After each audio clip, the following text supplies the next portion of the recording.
अरे कजरा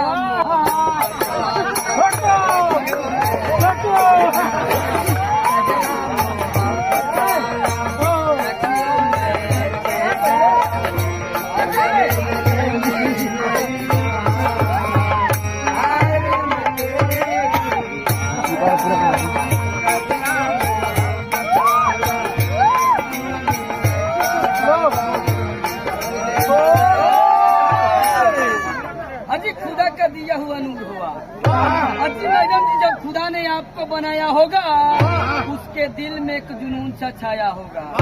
सोचे होंगे कि आपको जन्नत नहीं रख लूं, तो बाद में आपको मिस्टर जी का ख्याल आया होगा।